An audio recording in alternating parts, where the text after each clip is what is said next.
How we doing? Hey, everyone. My name is Ryan Mosser. That is one of my best friends and co-hosts, David Cahoon. This is the Commissioner's Couch Podcast. Coming in, take a seat, and let's talk some fantasy football. I just want to remind everyone that we are sponsored by Inside Edge Network and LVP Productions, and also Monster Moments Photography, a husband and wife-based Cleveland-based photography team that specializes in weddings. That's my company, so go check us out. MonsterMomentsPhotography.com, MOSSOR MomentsPhotography.com. There are no teams on buys this week, so all 32 teams will play. And Finally. David, awesome. And then David will go over the injuries report for this week. Yeah. Week 13. So, injury report, I feel like it's finally starting to look positive for once. We have a lot of people that are returning, coming off of IR and looking like they're going to make their off of IR debuts. So we'll start with the quarterbacks. Joe Burrow is coming off of the IR and expected to play tomorrow on Thanksgiving against the Ravens. So that's a big pickup. Yep. Baker Mayfield is hurt, though, with a shoulder. Looks like it's just a sprain for right now. I don't know how long he'll be out. Probably a week, maybe two. But should be something to watch because he was playing pretty well so far this season. Had a few down weeks and then got hurt. So something to monitor for sure. Aaron Rodgers with a wrist injury again. He missed last week. My assumption is he'll be back, but we'll see and follow that closely. Dylan Gabriel is out of the concussion protocol now, but is now QB2 for the Browns. Jaden Daniel still has his elbow injury. His practice limited this week, is questionable, but I think it's more doubtful. But whenever he comes back, he's going to be a game changer. Yeah. JJ McCarthy is in the concussion protocol. So don't start him or roster him, please. And CJ Stroud is in the concussion protocol as well. Should hopefully get out of it soon, but we will watch that and see. So that's quarterbacks. The running backs, a lot of good positive things here. So Josh Jacobs will play tomorrow against the Lions, I think is the Packers playing. The knee injury looks like he kept him out last week, but should play this week. Bucky Irving looks like he's coming back as well from the shoulder and foot injury. So definitely something to monitor. Thank goodness. Finally. About time. Alvin Kamara has a knee injury. Looks like he has an MCL sprain. It's questionable. I think it's more doubtful. Will probably be out a week or two. Speaking of knee injuries, Trey Benson is expected to come off of IR this week and play again, but something to watch because they opened up his window last week, and so monitor that this week. Isaiah Pacheco for the Chiefs will play as well. He should play tomorrow as they take on the – who are they playing? That's supposed to be a good game. I forget who. But yeah, that's a one to watch. That whole backfield looks weird, but Kareem Hunt just had a monster game, so definitely something to monitor. And then Amarian Hampton, his practice window has been open with his knee injury. He's listed questionable right now to play this week. I think it's more doubtful in that he will come back the following week, but still encouraging sign that they've opened up his practice window. I hope he plays so bad. I need him. I hope so too. I like him. Wide receivers. Let's get into these ones real quick. T. Higgins is out with a concussion. Looks pretty brutal. Hope he's okay. Drake London is doubtful with a knee injury. Probably not going to play. Brian Thomas Jr. is questionable with an ankle. Marvin Harrison is still questionable with appendicitis. Chris Godwin Jr. is a leg injury. He's questionable. Terry McLaurin with a quad injury is questionable. Matthew Golden is questionable with a shoulder injury. Alec Aromanor is questionable with a hamstring, but looks probable to play. Rashad Bateman has an ankle injury, looks questionable. Jaden Reed is still out with his foot and collarbone combo injury. Khalif Raymond, ankle injury. Keon Coleman is still listed as out as a healthy scratch. Coach's decision. Interesting. Devonta Smith has listed as questionable chest, shoulder, and illness. And DK Metcalf also questionable with an ankle. And then last few tight ends, just a handful of them here. Tyler Higbee still on IR, but something to watch. Dalton Kincaid has a hamstring injury, listed as questionable. Darren Waller, pectoral injuries, listed as questionable. And Michael Mayer has an ankle injury, looks doubtful for this week. So that is the injury report, and I appreciate y'all listening. Yeah, awesome. Lorenzo said Berber, so I don't know what that means, but thanks for the comment, bud. All right, going into our first segment here. This is Hunks and Skunks. So these are guys who we think will have a good week and guys who we think might not have a good week. My last week, Hunks, I had Trey McBride. He had 9 catches on 10 targets for 79 yards, 16.90 fantasy points.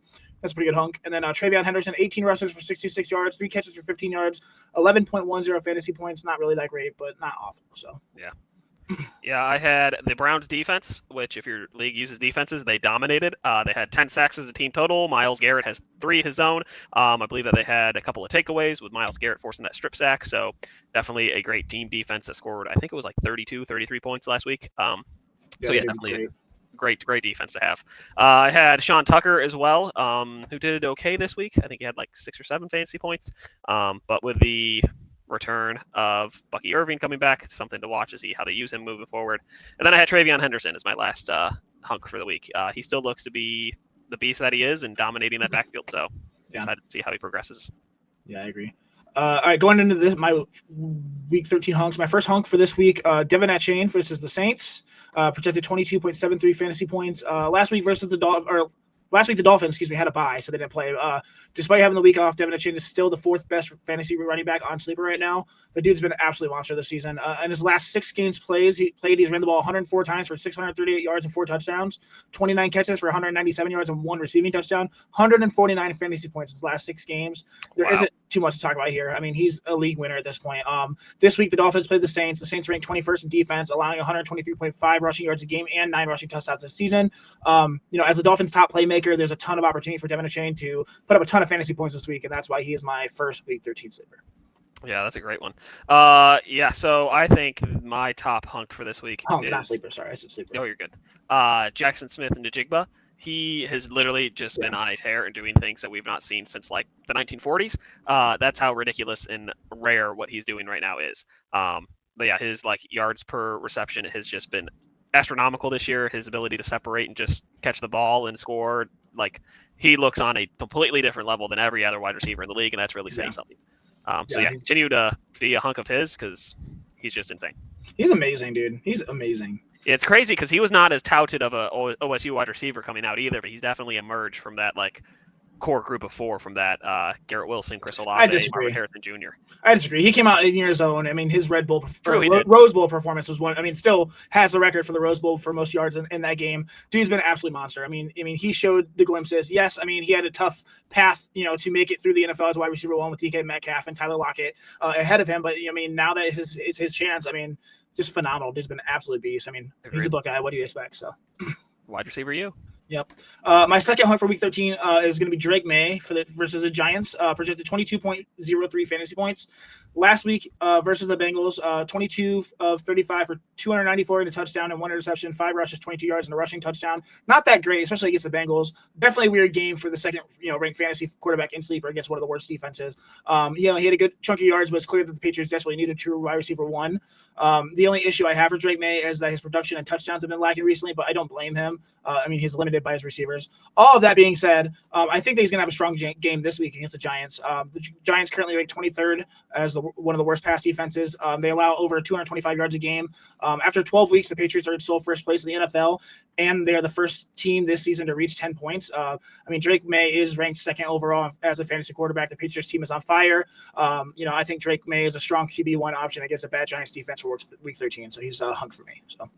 Yeah, he's a huge hunk, and it's crazy to think what could happen in dynasty leagues moving forward if they draft a wide receiver for him next year. It's crazy. I'm pretty sure they have a bye next week too. Talk about major fantasy or for playoff implications. Week 14 Patriots bye is going to be crazy for a lot of teams. That's awful. That sucks. Why do we have bye so late in the season? That's crazy. Yeah, sorry for Patriots owners next week when you're trying to push for the playoffs or have already clinched, because that's not going to be fun. Yeah. My other hunk that I have is Quinshon Judkins, the Browns running back. He is projected to get 12.6 points this week, and I think he's going to smash the over.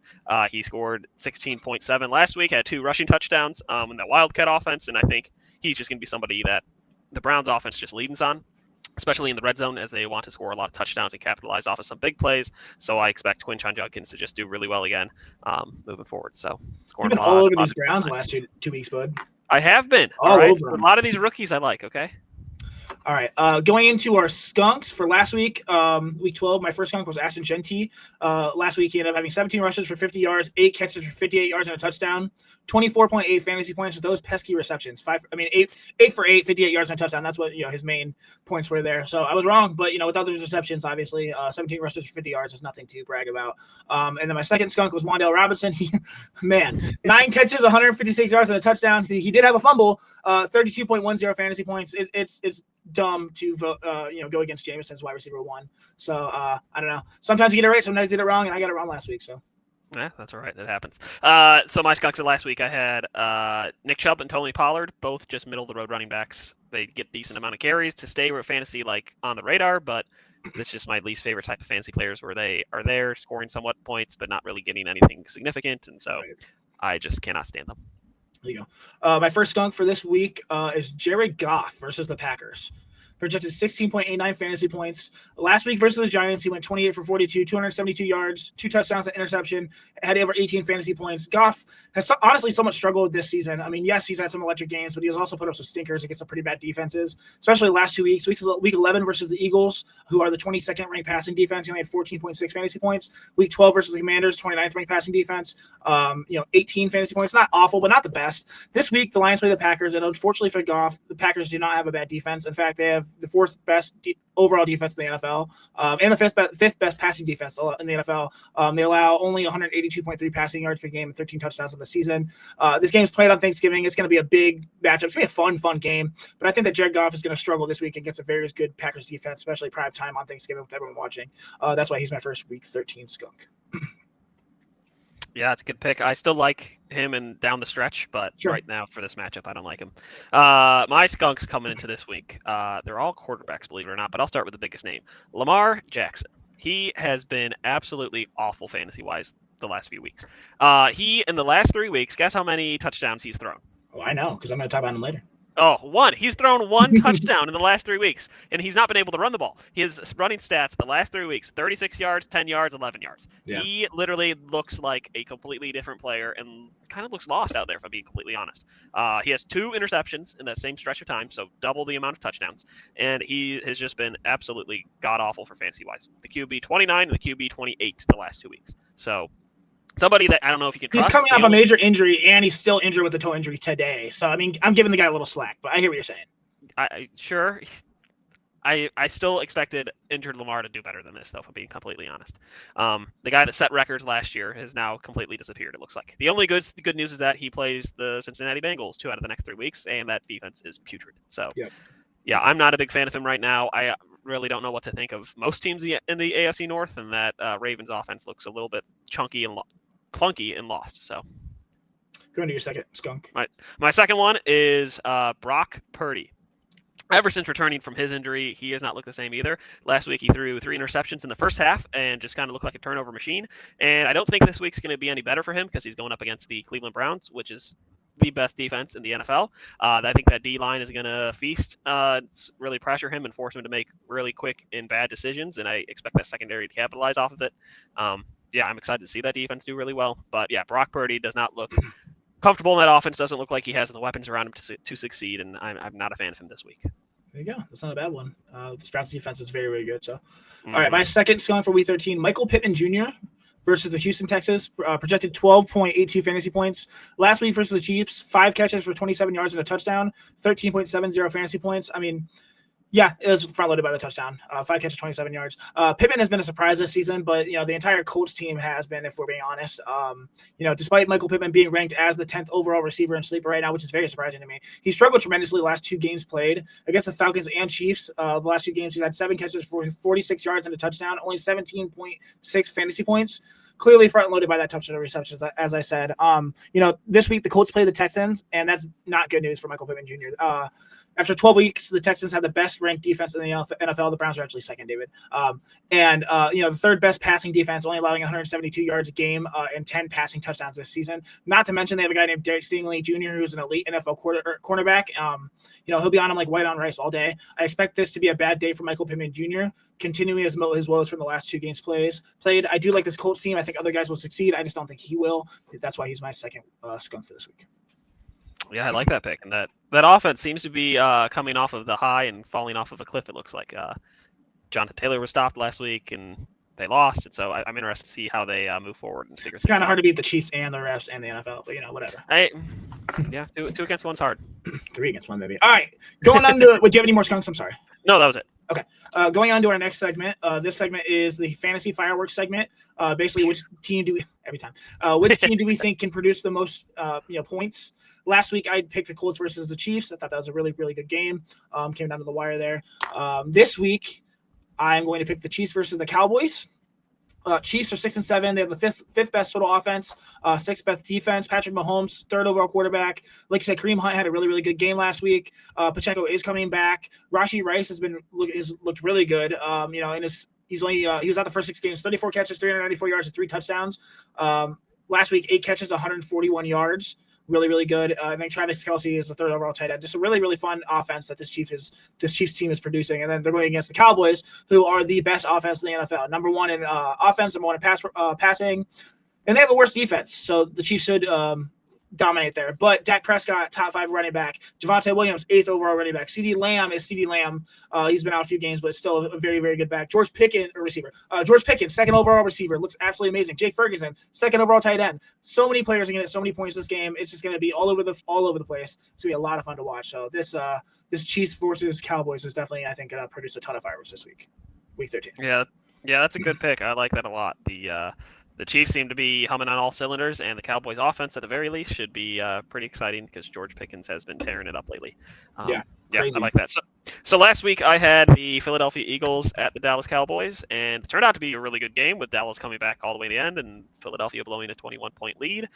But yeah, fantasy-wise, I think there's a lot of good players for that too. So definitely a fun one. This week I've got a matchup that I think is a little bit riskier, but something that I think could be pretty exlusive. That would be the New York Giants at the New England Patriots. Oh, not where I thought you were going. Okay. Oh, what did you think I was going to do? That's all right. I thought you were going to go Browns again. No, I did not. Yeah, so the Giants offense looked pretty explosive last week and made it all the way to overtime. Jameis Winston threw for a couple of touchdowns and caught a touchdown as well. So that looks pretty exciting from there. If he's streaming, he could be a viable streaming option at quarterback if you're looking for somebody. And then the New England Patriots, they are just, as Master said, humming on all cylinders, and that offense looks really good. What I like most about this matchup is that both of those defenses are not dominant, and so I think there could be a lot of explosive plays and big, deep shots taken. We all know that Jameis is a gunslinger and will throw it all over the place.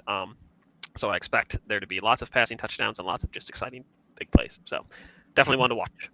Yeah, that was a good pick. On YouTube real quick, Princess Erilyn said, Hi, Erilyn. Hope you're doing good. Have a good holiday. Good Thanksgiving.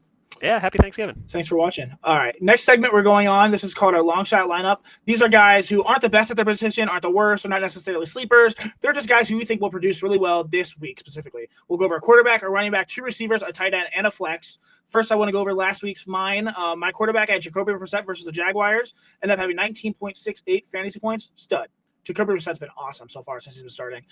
Running back, I had Travis Etienne, 21.10 fantasy points. Stud. T. Higgins versus the Patriots, 5 catches on 6 targets for 31 yards. Ended up getting concussion in the game, so I don't blame him. Still had me 8 fantasy points. So I thought that was really good, despite his head getting hurt. Second wide receiver, Robert Dunze versus the Steelers, had me 8.30 fantasy points. Not that great.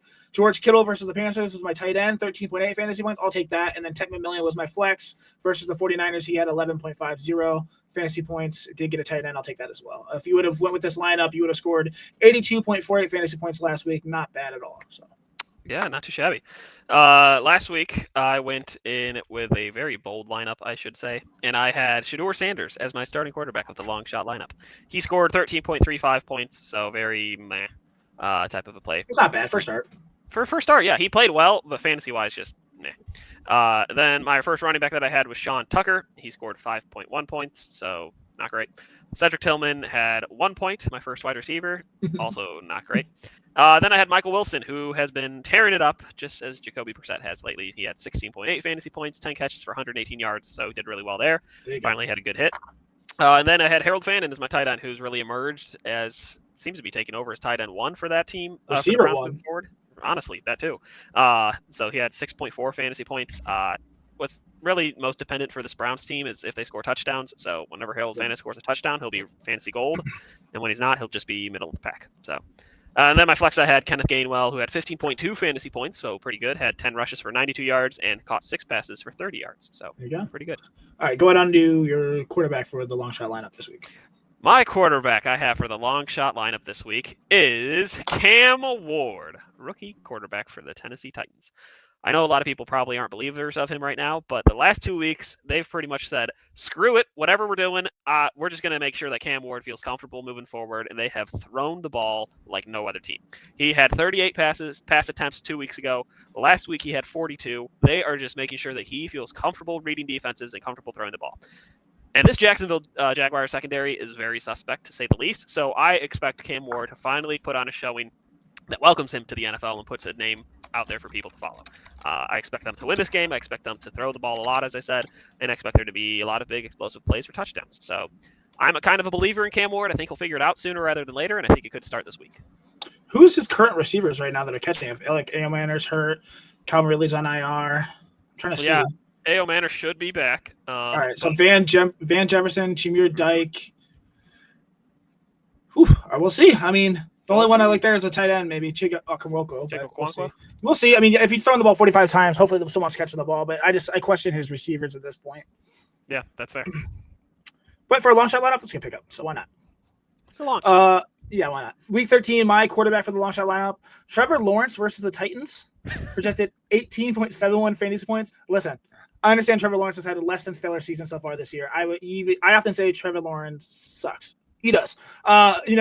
He's had a pretty average ranking, as a 13th fantasy quarterback so far this season. 230 passes for 2,407 yards, 14 touchdowns, 11 interceptions. I like that he rushes, though. 54 rushes for 210 yards and 5 rushing touchdowns. Only 186.28 fantasy points so far this season. Not great. However, I will argue that his receivers have been struggling with health the entire season. Last week versus the Cardinals, Lawrence had an admirable outing, I would say. He went 18 of 30 for 256 yards and 3 touchdowns. Granted, he also had 3 interceptions and a fumble, but there it is. 20.14 fantasy points on the week. But the Jaguars still are 7-4 on the season and currently have the 6th spot locked up in the AFC for the playoffs. This week, fortunately for Trevor Lawrence, the Jaguars play the Titans. The Titans have the 26th overall defense. They allow over 350 yards a game and 35 touchdowns this season. The Titans are the worst team in NFL, currently sitting at 1-10 and have zero direction on where they're going in the future. Logic tells me that Trevor Lawrence will progress off of those 3 touchdowns last week and hopefully will limit his turnovers due to playing the worst team in football and have himself a good game. And that's why he is my Week 13 long shot lineup quarterback. Yeah, I don't like that pick at all, if I'm being honest with you. It's better than Cam Ward. I just think that whole offense and team is just lucky. Their record should really not be what it is, and I think they're going to come crashing down to earth sooner rather than later. I hope they do, because the Browns have the first round pick next year. But as of today, I guess next week we'll find out who was right between the battle between Cam Ward and Trevor Lawrence for the long shot lineup. So we will find out.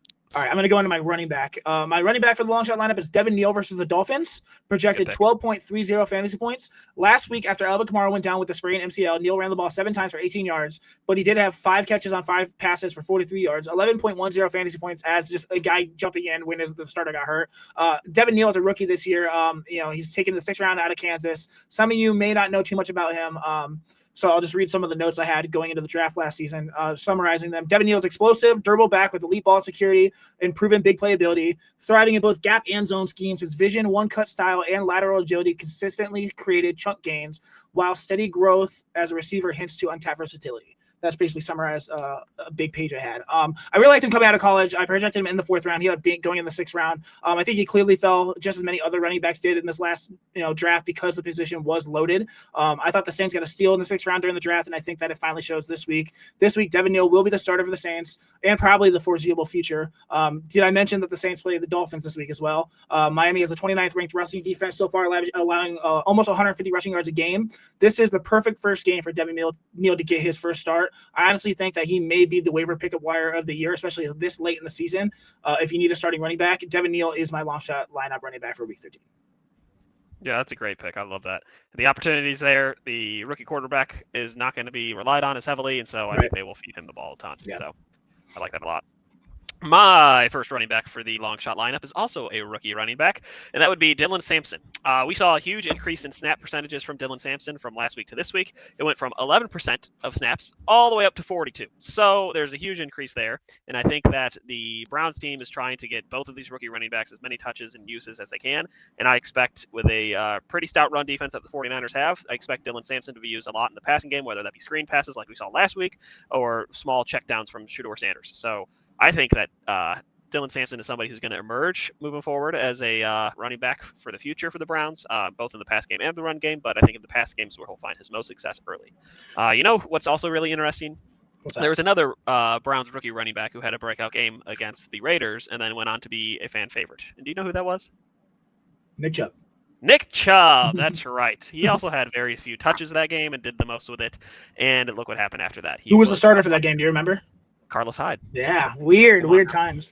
Very weird times. Are you concerned with Dylan Sampson with the rumors with Tommy Rees possibly leaving as soon as this week to go be the head coach at UCLA? Vegas has him as the lead right now for the head coach at UCLA. What do you think about that? Well, yeah, that's a great question. I don't think that really affects Dylan Sampson that much. I think it might affect that offense for a little bit moving forward. Right. Especially if it goes back to Kevin Stefanski because he sucks. So we'll see. He sucks. See. Yeah, interesting. Good pick though. I mean, his touchdown last week was awesome. So. All right, going into my wide receiver. Once again, this is the long shot lineup. These are not guys who are the best in their position or the worst or sleepers. They're just guys who we think will have a good week this week, kind of middle of the road. My wide receiver for Week 13 long shot lineup is Rashee Rice versus the Cowboys. I love me some Rashee Rice. Projected 18.78 fantasy points. Is he on your Pookie list yet? No, not yet. I did add somebody on my Pookie list last week, though. Man, we got to get a graphic of this Pookie list. I got a couple, so...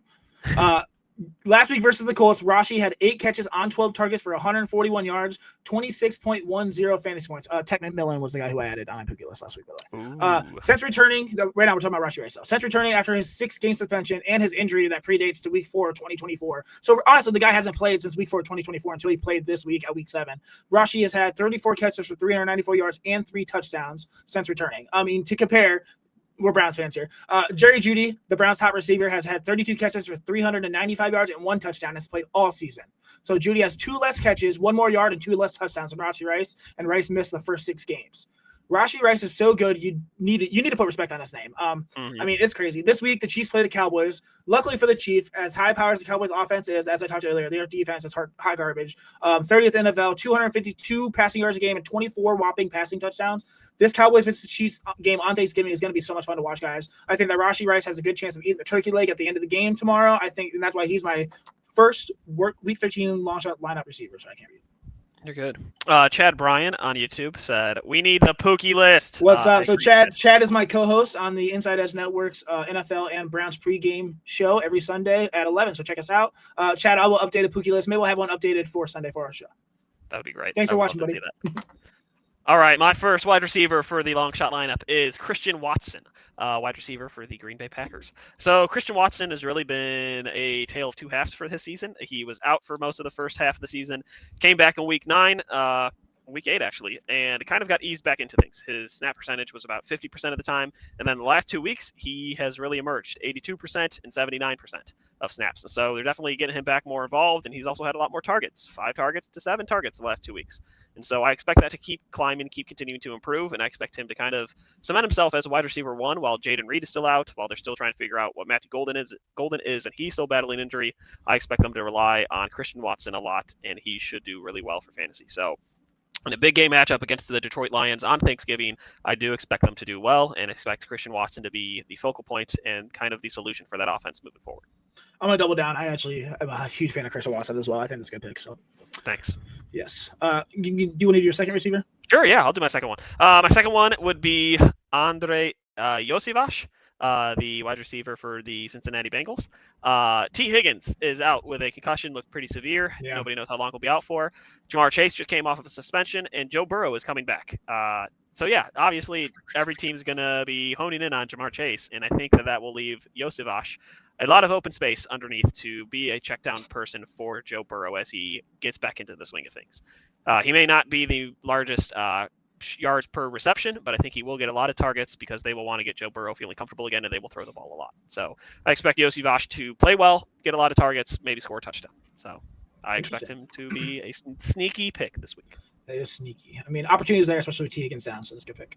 My second receiver for the long shot lineup is Troy Franklin versus the Commanders. Projected 10.44 fantasy points. The Broncos had a bye last week. Week 11, they played the Chiefs. Franklin had 4 catches for 84 yards.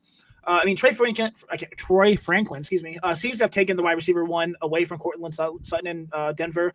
It doesn't hurt that Franklin and Bo Nix have chemistry with each other that predates the NFL back at Oregon.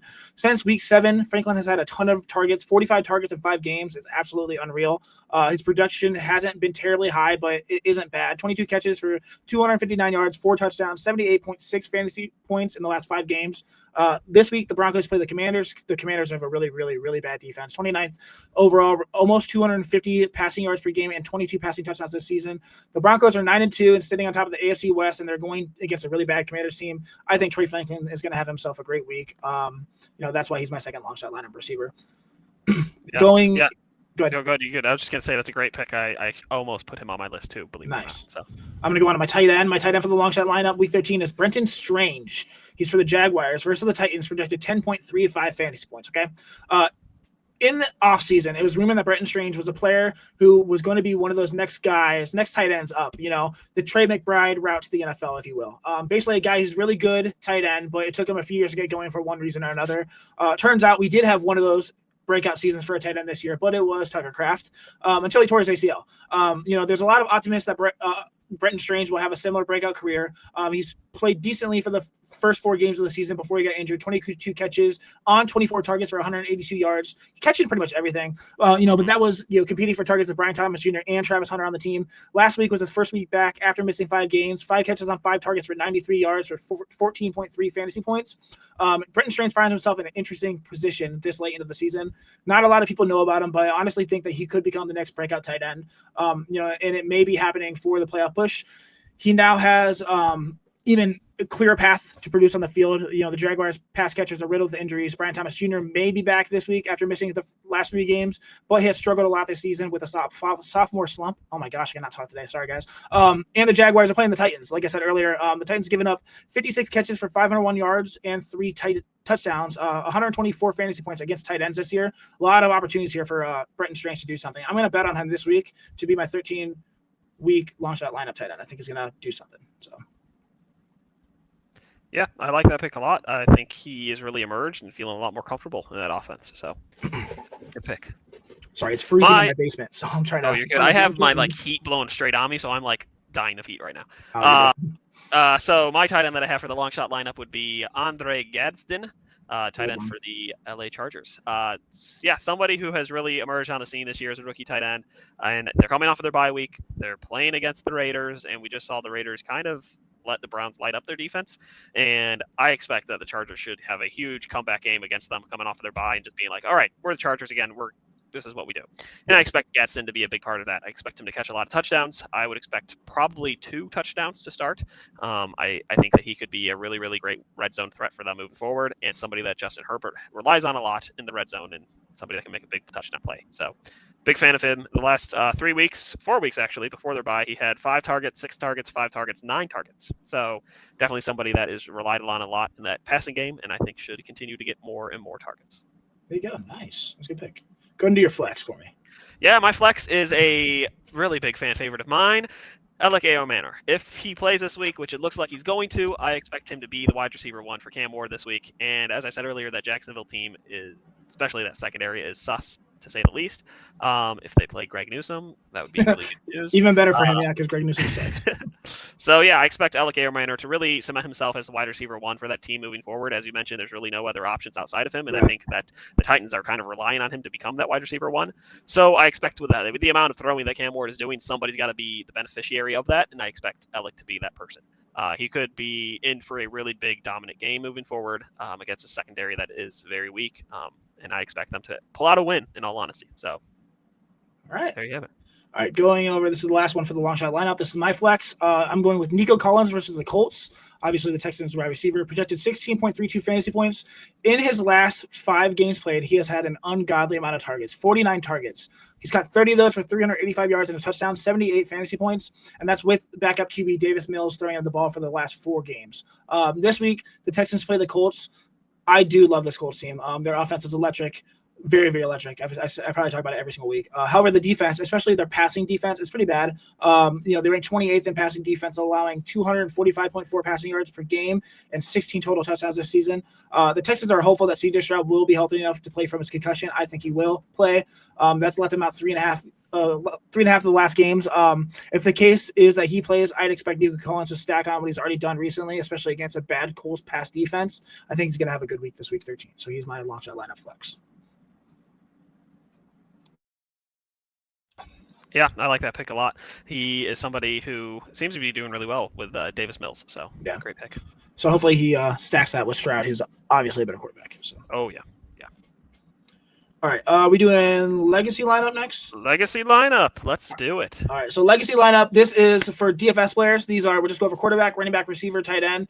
This is not betting advice. This is just who we think will score the most fantasy points out of those positions this week. It's just for fun. Let's get over it. Go ahead and go over it. Sorry, I meant let's go over it. Excuse me. Go ahead and go over your last week's legacy lineup, David. Yeah, so last week I feel like I did pretty good for the legacy lineup. I had Sam Darnold at quarterback. He scored 24 points against Tennessee, threw for 244 yards and 2 touchdowns. And then the only weak spot of my picks was Jonathan Taylor against Kansas City. Scored 7.6 points, only ran the ball for 58 yards, and that was pretty much it, so they contained him pretty well. Right. But then the rest of my team just dominated. So Jackson Smith-Njigba had 33 points, 167 yards and a touchdown. Absolute domination. And then Hunter Henry also put up 21 points, just dominated 115 yards and a touchdown. Like, that team did really, really well. If you put all that together, that is approximately 83 points just between the four of them. So really good team overall. I'm gonna add mine together real quick. I just did quick math in my head. So that well, you were a math major and I was not. So. All right, I got mine. All right, so my last week for legacy lineup, my quarterback is Matthew Stafford versus the Buccaneers. 25 of 35 for 273 yards, 3 touchdowns, 22.92 fantasy points. Not bad. Bijan Robinson versus the Saints. He had me 14.7 fantasy points. Not the best game for him, but okay, but not great for the legacy lineup, though. I had George Pickens as my wide receiver. 9 catches, 146 yards, and a touchdown. He's the second overall wide receiver right now on Sleeper. 31.10 fantasy points. Absolute smash. And then I had Travis Kelce versus the Colts. 4 catches for 43 yards, 8.4 fantasy points. Not super great there. Going into my quarterback for the legacy lineup, I am picking Lamar Jackson versus the Bengals. Somebody who David listed as a skunk. As a skunk, I have as a legacy lineup. This is a huge discrepancy here. Projected 22.03 fantasy points. Hear me out, David. I'm listening. I'm listening. Lamar came back from injury week 9, and the Ravens have completely turned their team around. The Ravens went from 2-5 at the bottom of the division to 6-5, and now are at the top of the AFC North, and probably going to make the playoffs, which is crazy. Although he hasn't been playing his best football due to lingering injuries, Lamar is still a dynamic playmaker. Since he's been back, he's thrown the ball 100 times, completed 62 balls for 726 yards, 5 touchdowns, 2 interceptions, 55.64 fantasy points. Not awful, not bad. Despite his recent struggles, I think that this is the game where he turns it around. Thursday Night Football on Thanksgiving with Joe Burrow back at quarterback for the Bengals. This is the where Lamar Jackson is going to shine, and it should be a very fun game to watch. The Bengals defense is the worst passing defense in the NFL. They give up 259.8 passing yards and have given up the most passing touchdowns in the NFL this year with 26. This game is where Lamar Jackson is going to shine. I think he's going to do well this week, tomorrow on Thanksgiving. That's why he's my legacy line of quarterback, because he's still Lamar Jackson going against the shittiest defense in the NFL. So. We'll see. We'll see. Yeah, I mean, I hope that he gets back to his form because he's fun to watch when he is. But he just seems to not be himself, not be running around. Because he's hurt. Scrambling. Oh, sure. He's been practicing this because of toe injury. Lingering injuries will cause a running quarterback like that to not be himself. Hopefully he gets healthy and he'll continue to show that he's Lamar. But I'm still not going to root against him. I think this week he's going to dominate against a really bad defense. So. We'll see. We're on some opposite ends here. We are. This is I fun. kind of like it. Yeah. My quarterback that I've got for this week for the legacy lineup is Patrick Mahomes going up against the Dallas Cowboys. Duh. The Cowboys. We saw Patrick Mahomes just light it up last week. And just really seemed to be looking more like himself and that MVP candidate that we've seen in years past from him. And I think this Dallas Cowboys defense is atrocious. You talk about the Cincinnati Bengals defense being bad. This one is also bad. The only reason why people enjoy watching the Cowboys is because of the offense. And so I expect Patrick Mahomes to really light it up again. I expect there to be some big explosive plays again on primetime Thanksgiving Day. I mean, really, all these games on Thanksgiving are pretty monster games, pretty well done by the NFL. So we're gonna have a fun holiday tomorrow, guys. Oh yeah. So, yeah, I expect Patrick Mahomes to just light it up and really rely on Rashee Rice, Travis Kelce, Xavier Worthy. I expect there to be some really, really fun and big plays. There you go. Nice. Drop your running back for me, brother. Oh, my running back is Derrick Henry, the running back for the Baltimore Ravens. You mentioned how Baltimore has had some success since Lamar's returned. I want to give some of that credit to Lamar, but I really think that's because they figured out how to get that running game going. In the last handful of weeks, let me pull this up because I had it up and then I lost it. Derrick Henry has been on a tear. So, the last 4 weeks, let me just pull it up. He has been the running back 8, running back 14, running back 7, and running back 4. That has been absolute dynamite. Yeah. And then 1 week in there, he was running back 23, but that was closer to the bye week. And so he has just been on another level, looking to come back for vengeance from the rough start that he had to the start of the season. And I think that he's the reason why the Ravens team has had so much success lately. He's kind of made up for the lack of running that Lamar has been able to do, and I think that has been great for him. He's had 21 carries the last week, 20 carries the week before that, 18 carries the week before that. He has just been a monster, and I expect him to score a lot more touchdowns and get a lot of those same carries moving forward against a very weak Cincinnati team. It's a good pick. I agree with that. I just also think Lamar will be along with him. So I hope he is, but I'm not seeing it yet. there you go. So. All right, my legacy lineup running back for week 13, Bijan Robinson versus the Jets, projected 21.03 fantasy points. Last week versus the Saints, Bijan ran the ball 14 times for 70 yards, 3 catches, 37 yards, 14.7 fantasy points. Not the best game, but still pretty good. He's the 5th ranked running back on Sleeper. He's a PPR monster. He's ran the ball 172 times for 853 yards, 4 touchdowns, and then caught the ball 49 times for 543 yards and 2 receiving touchdowns. 224.6 fantasy points so far this season. And this week, the Falcons play the Jets. The Jets have struggled as a bottom half defense against the run all season, allowing almost 130 yards and 12 touchdowns on the ground. After trading away their star defensive players in Quentin Williams, Sauce Gardner, and now the geriatric Kirk Cousins quarterback is starting, and the wide receiver one, Drake London, is being doubtful for the week. Bijan Robinson is going to have a great game, and I think it's going to happen against a Jets team that for sure punted on the season when they traded away. They had a good defense and they traded away their best players. I think Bijan Robinson is going to play very well this week. He's my legacy lineup running back for week 13. Yeah, that's a good pick.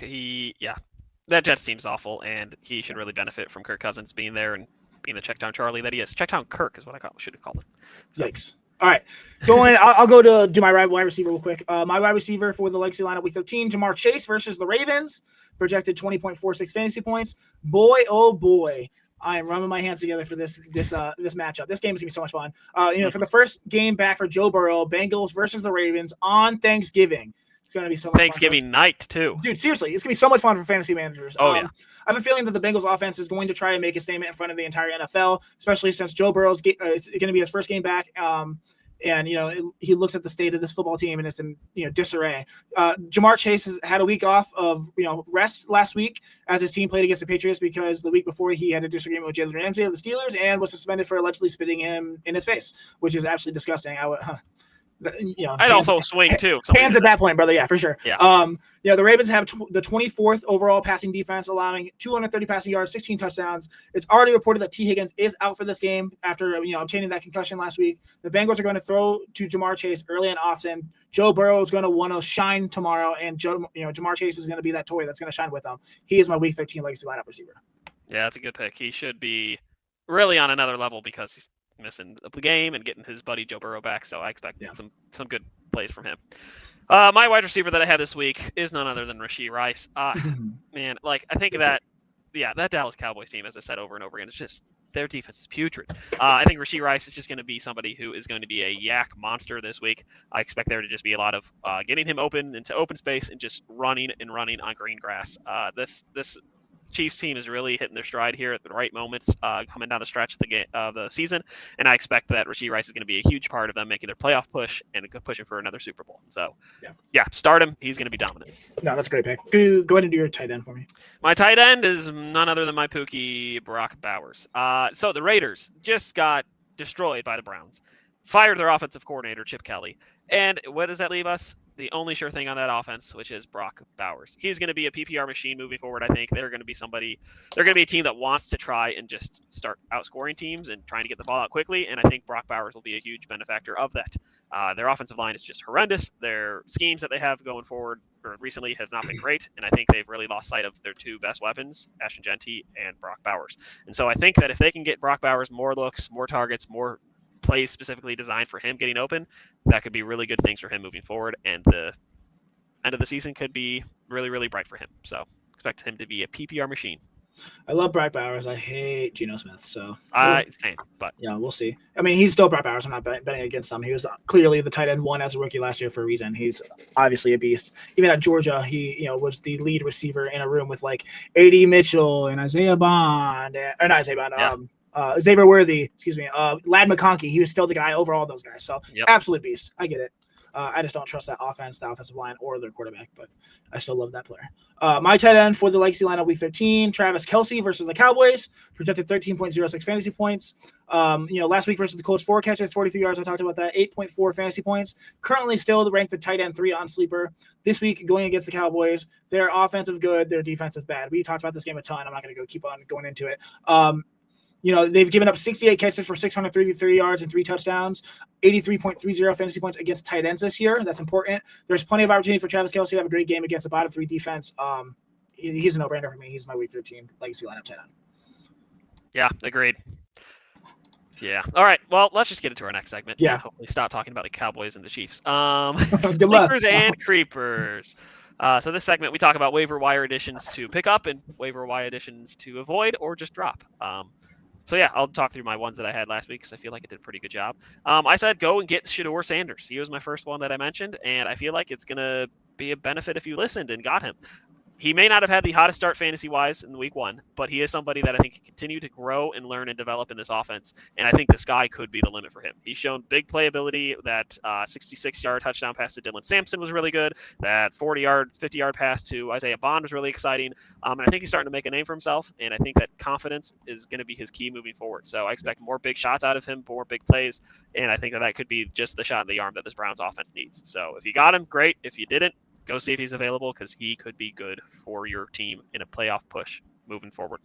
So yeah, my other picks that I had were Michael Wilson, wide receiver for the Cardinals. He has been somebody that has just dominated the last few weeks and looks to continue to do so as long as Jacoby Brissett is throwing him the ball.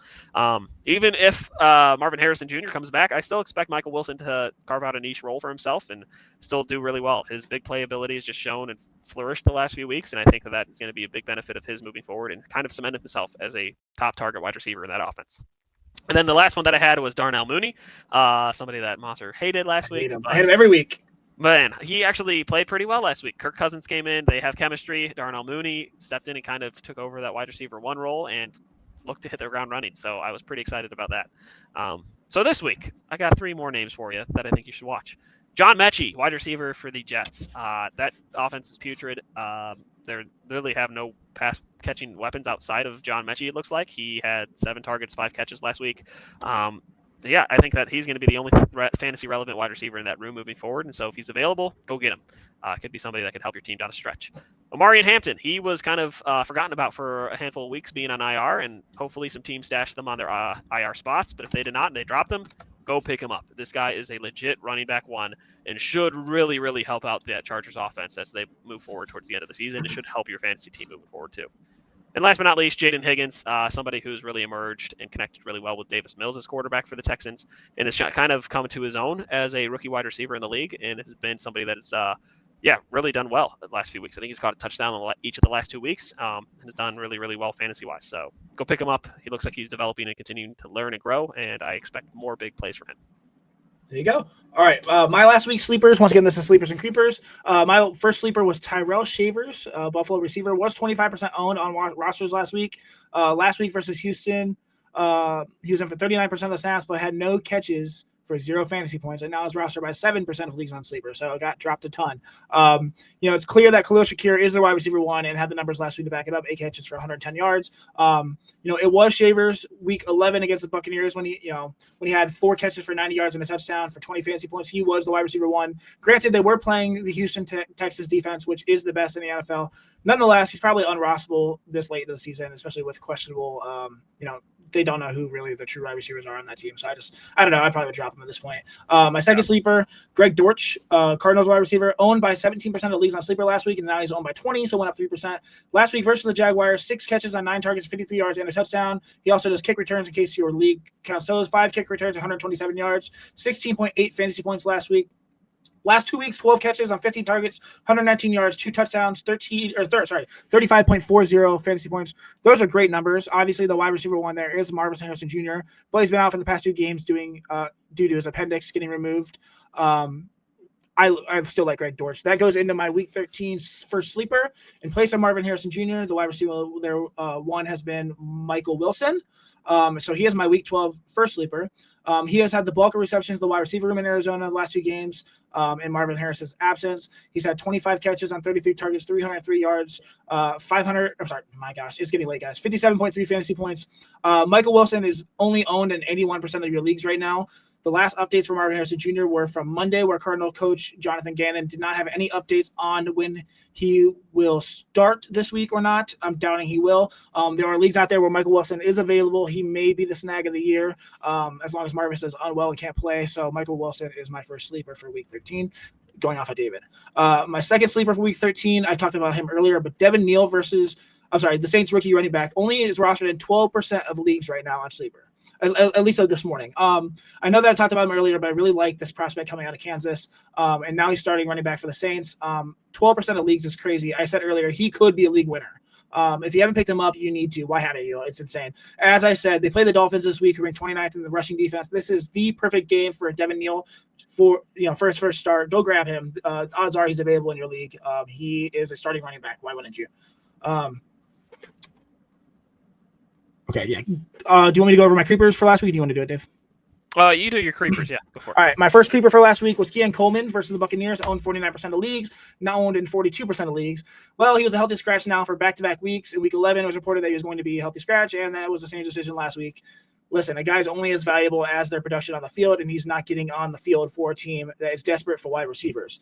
This guy may be toast. He's owned in 42% of leagues right now, and that's way too high. I get it if it's a dynasty league, obviously keep him, but any redraft or guillotine league, he's just wasting a spot on your roster. You just need to drop him at this point, especially if he's not even going to play. Question about that. With the Bills releasing Elijah Moore, you think that opens up more opportunity for Keon Coleman or no? No, they just picked someone up. I forget. Brandon Cooks? Yes, Brandon Cooks. I think that was just a replacement for Cooks. I don't think Gotcha. I think Coleman will still, be a healthy scratch. They don't trust him, so. Yeah. My second creeper for this week is Kamani Vidal. Last week he was on bye. He is owned in 79% of leagues right now. Okay, that's insane. The dude is, like I talked about it last week a little bit. He's had this trend of playing one good game and then shitting the bed the next game, and it's really, really weird, to be honest. I'll go over this again. So since he started week 5, these are his fantasy points for the following weeks. Week 5, 2.9. Week 6, 28.8. Week 7, 7.5. Week 8, 20.7. Week 9, 3. Week 10, 17.8. Week 11, 3.2. Every single week, he has a high game, and the next week he has a low game. It's very strange. One of the strangest things I've seen in modern fantasy football. As I said last week, the Chargers were on bye. He's owned in 71% of leagues, and that's still way too high. Yesterday, it was reported, as David said, that Omarion Hampton is going to come back soon. He's the Chargers' first-round rookie running back. He's clear to play Sunday. I don't know if he'll play. It's just depending on how much he's able to practice this week. Regardless, it seems that Vidal's time is ticking for sure. Omarion Hampton's RB1 and the instant he comes back. So, yeah. Is that all your creepers? Those are my creepers for last week. Yeah, if you want to go over yours. Yeah, so last week I had Bill Krosky-Merritt. Just been absolutely so disappointing this year. So bad. So many people. Keon Coleman as well. So we already talked about him. Not going to go into too much depth there.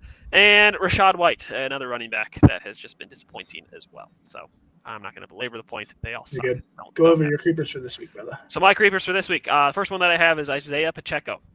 He is somebody that is coming off of an injury. So everybody's probably all excited about that. But we just saw Kareem Hunt be the first Chiefs running back this year to go over 100 yards, and I think that speaks to just how inefficient Isaiah Pacheco has been. Somebody that I just do not trust anymore moving forward. The Chiefs also just picked up Dameon Pierce and added him to their team.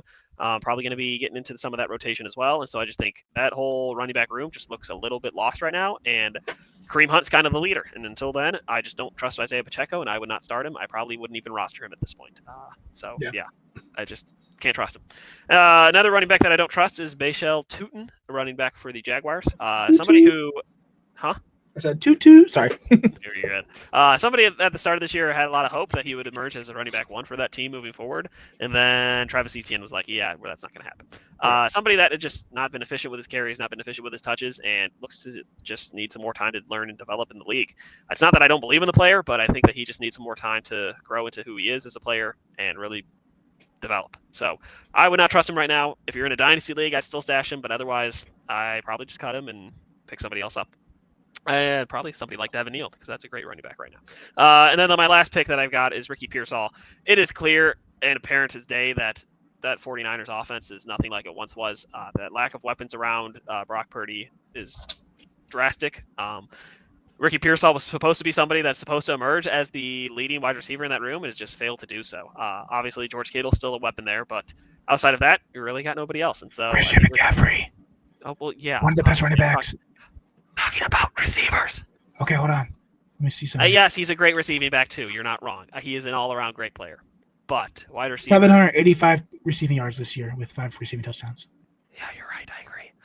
But yes, wide receiver-wise, they don't have any weapons, and Ricky Pearsall was supposed to be somebody that could be trusted on, and the opportunity's there, so you can stash him if you want to, but I am just avoiding him now at all costs, and going up against a Browns team that's really, really great at forcing pressure and a secondary is swarming, I would probably stay away from him. There you go. All right, my week 13 creepers. We're going to get through this, and we're going to get out of here. My first one, Joe Flacco, for obvious reasons. Burrow is irrelevant. Sorry, Flacco is relevant as long as Joe Burrow is back and stays healthy. He's rostered 40% of leagues. Tuesday, while talking to the media, Joe Burrow said he will not sit if he's healthy enough to play. Quote, "I'm not going to live my life and play this game scared if something happening." Well, guess what? Joe Burrow is healthy, and it's confirmed that he is going to play this week, and he's been full go practice all week. That's good news for Bengals offense, bad news for Joe Flacco owners. I would wait until after Thursday to see how it goes, obviously. I think it'll go well, but still wait. But Joe Flacco should be dropped in all leagues. It's only a matter of time when Flacco comes back. I would wait just in case. You never know. The offensive line's pretty bad, and Burrow's injury prone, but Flacco's a ticking time bomb here. So, and then my second creeper is Ramondre Stevenson, but he is burnt toast. He's owned in 66% of leagues, way too high. Stevenson has had. He was a starting running back role for the Patriots, seemingly locked up until he got injured in Week 9. Then, as we all know, Trayvon Henderson took away that role and ran away with it as a starting running back.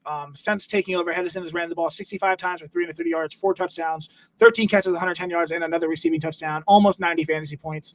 Last week versus the Bengals was Ramondre's first game back from injury. He ran the ball 6 times for 5 yards, had 1 catch for 5 yards, 2 fantasy points. Fellas, stick a fork in him. He's done. Yeah, Trayvon Henderson was drafted in the second round this last draft for a reason. It's officially his team. Like I said, Stevenson is owned in 66% of leagues. Why? Why is he wasting a spot on your team? Drop that dude. Drop him. All right, that is the last segment. That was Sleepers and Creepers. There are 202 live viewers right now, guys. We are so truly grateful for all of you watching us every single week. Thank you all so much. Just it's so cool that people are hanging out on a Wednesday night from 9 to 10 with us. 200 of you. Have an awesome Thanksgiving tomorrow. Focus on gratitude and love. Spend quality time with those you love and your family and friends. As for tonight, there are a lot of people who go home for the holidays. The night before Thanksgiving is historically the worst night of the year for drunk driving. I pray everyone stays safe. If you decide to go out, please drink responsibly and find a ride home. It's 10 o'clock. You're probably not going out anymore. You're listening to us talk about fantasy football, and you're probably too cool to go out and drink. But nonetheless, let's not risk your life or someone else's. Once again, we are sponsored by the Inside Edge Network, LVP Productions, and Monster Moments Photography, a husband and wife photography team based in Cleveland who specializes in weddings. Check them out at monstermomentsphotography.com. That's MOSSOR momentsphotography.com. A huge thank you to my co-host David Cahoon. Follow him on Twitter at BigCahuna24. My name is Ryan Mosser. Please follow me on Twitter at DynastyCLE. This has been the Commissioner's Couch podcast. Please follow us on Twitter at the Commish Couch. Thank you all so much. Have a wonderful Thanksgiving weekend. We really appreciate it.